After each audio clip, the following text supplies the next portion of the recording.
Ya, ini video ke-8 ya. Jatuhnya hari Kamis tanggal 24 Desember 2020 ya.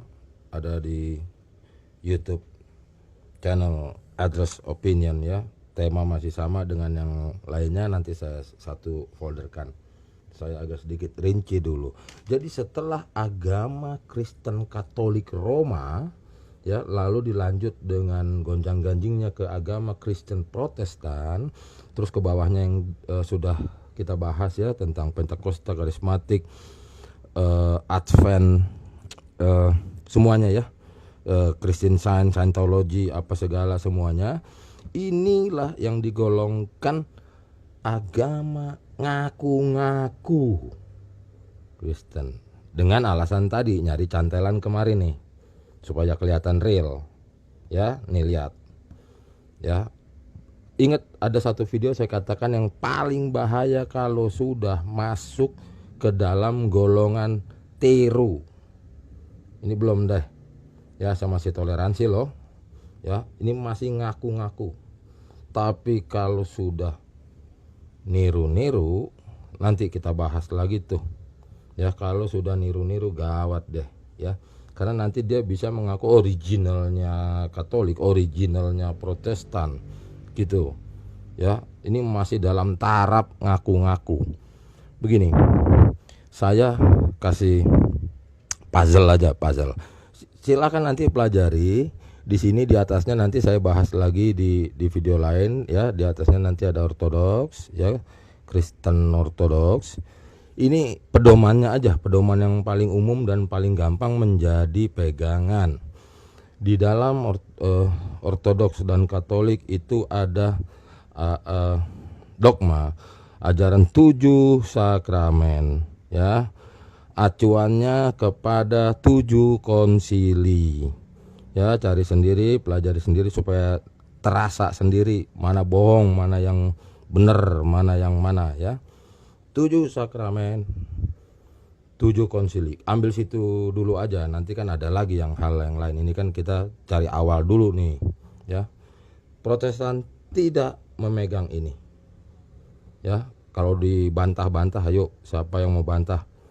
Siapa agamawan yang di YouTuber, yang di apa itu, sosmed, di mana rumusnya nikah adalah sakramen? Bongkar, kalau enggak lu nggak sekolah ini pasti ya. Apalagi ini nggak ngerti apa-apa nih, asbun aja asal bunyi gitu loh.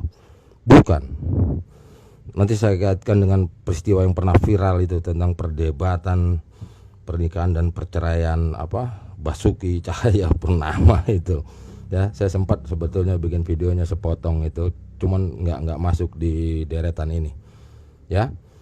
Setelah pelajaran itu nanti baru terasa ya, baru merasakan apa itu dunia kekristenan, the Christianity gitu loh ya.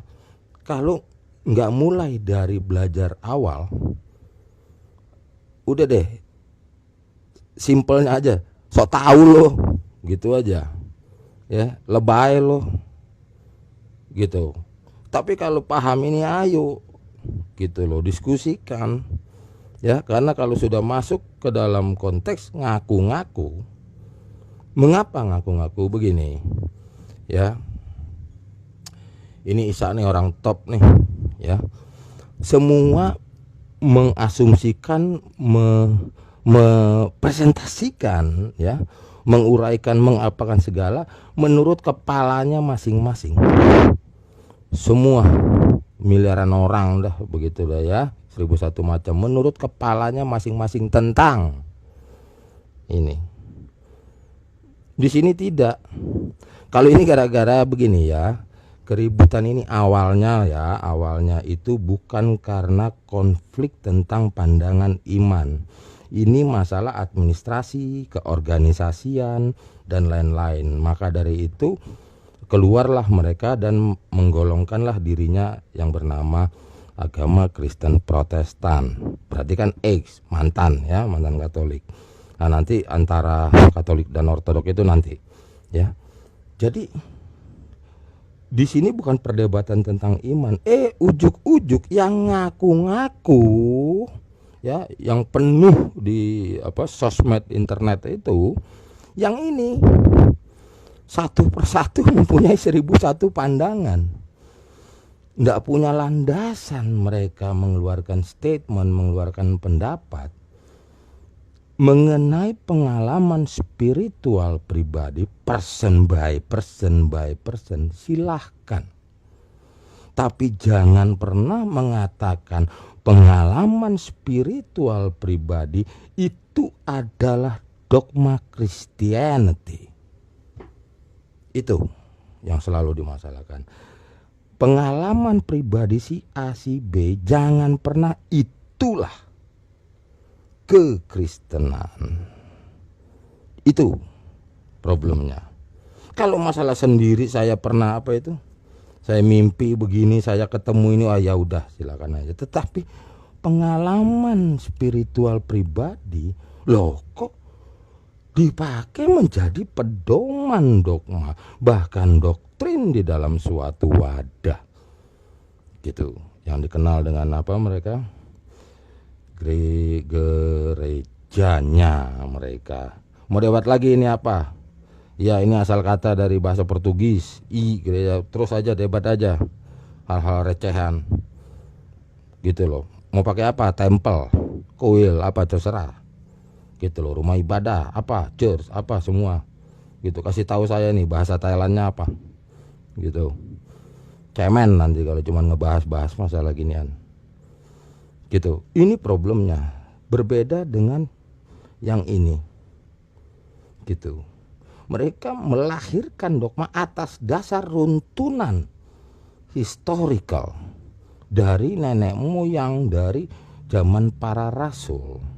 Itu yang dibawa sampai tahun 2020 ini dan seterusnya ke depan. Nanti saya buktikan masa depan dan masa lalu itu bisa terbukti sekarang dari zamannya internet ini, ya. Ini adalah satu-satunya wadah keagamaan, ya, satu-satunya wadah keagamaan yang memakai dogma tidak nabrak, tidak sengketa dengan dunia modern, yaitu adanya internet, ya. Nanti kita buktikan, ya. Jadi ini yang marak, ini yang rame, ya. Per orang berpendapat tentang iman, tentang agama, tentang religi. Ya, saya tidak menyangkal pengalaman spiritual seseorang, kesembuhan, keamahan, berkat dan lain sebagainya. Nanti kalau sempat kita bahas itu. Tapi jangan hal itu secara pribadi tunggal. Nanti kalau dipelajari, ya, tentang perjalanan keimanan kepada Isa alaihissalam, Isa al-Masih, ya, kepada Yosua, kepada Mesias, kepada siapa aja sebut, Yesus, Jesus, Yosua, ya, Iso dan lain-lain. Tidak pernah tidak ada bukti fakta yang artinya tidak pernah eksklusif. Pemberitaan tidak boleh eksklusif. Lihat di video saya di folder lainnya. Suatu berita kalau sudah dikatakan eksklusif, gugur kebenarannya. Masa berita cuma dari satu sumber? Gitu loh. Masa berita dari tunggal? Ya kan? Ntar yang kayak itu lagi. Ingat nih, lihat tanggal nih, Kamis 24. Ntar lagi rame-rame katanya ngimpi. Ngimpi jadi dogma, gitu. Karena ini dogmanya para komunitas awal itu sudah teruji oleh zaman. Banyak awal-awalnya dogma yang digugurkan karena perjalanannya waktu itu telah membuktikan gini. Oh, ini kita yang membuat jadi minor, ya, jadi pembuktian ringkih. Ini bukti kuat dan lain sebagainya. Perjalanan itu. Nah, saya belum tahu ini, ya, untuk video ke-9 mau ini kita terusin dulu supaya pada sharing, atau langsung mau ke jadulnya sampai ke Jewisnya, sampai ke Yahudinya.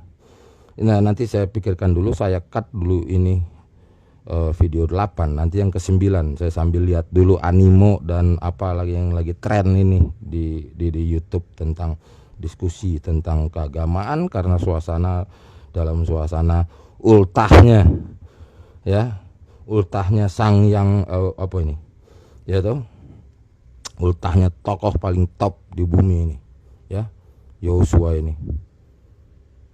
Saya cut dulu, kita ketemu di video 9.